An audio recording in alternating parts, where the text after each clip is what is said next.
lalabas kayo na mayaman.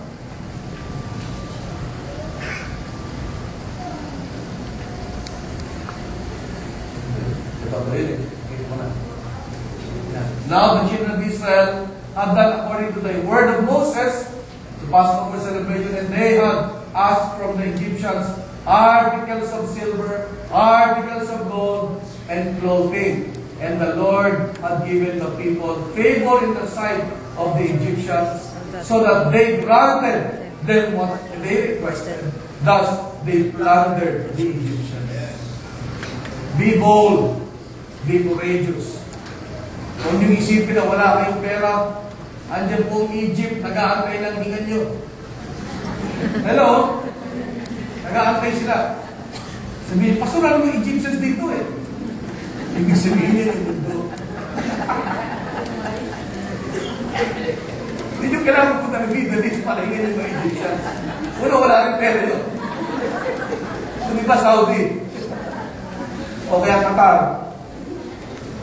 Ibig mo sabihin niya ang mundo. In whatever application this might be bold, be strong, you are God's servants and God's people. Pag binigyan kayo ng revelation, insight, labas kayo, mangingi kayo, magnegosyo kayo, magtrabaho kayo, ang bibigay sa inyo ni Lord favor. Amen. Amen? Handa na po tayo mag-communion? Yes. Sinatawagan ko si Pastor Jing.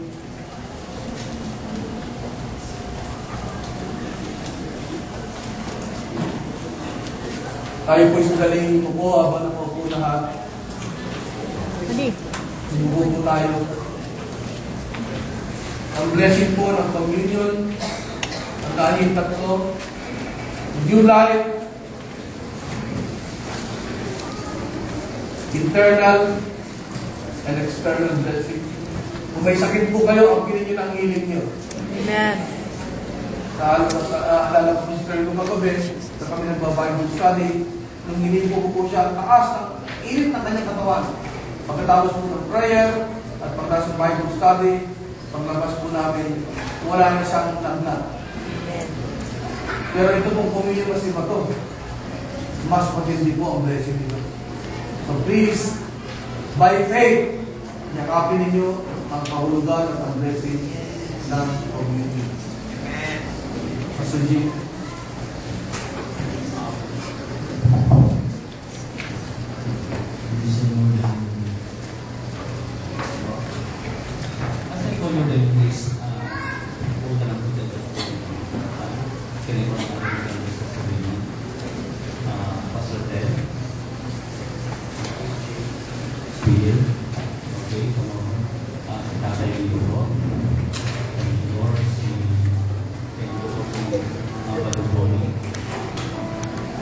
June, can we have you here?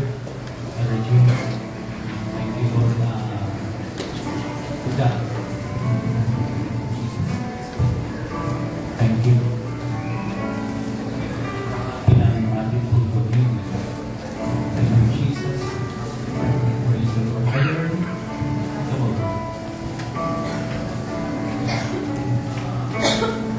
No? Thank you, Lord.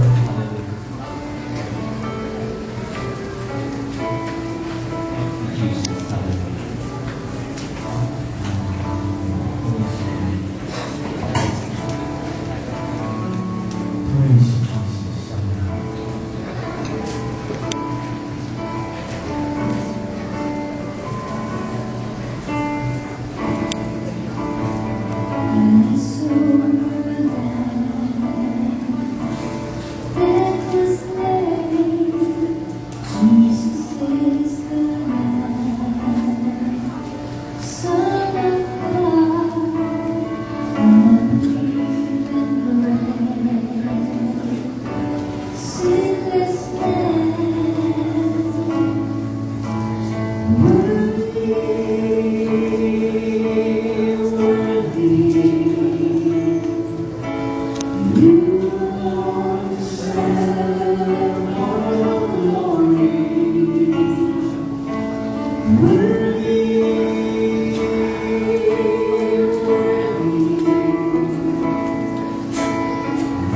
belong.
Wash my sins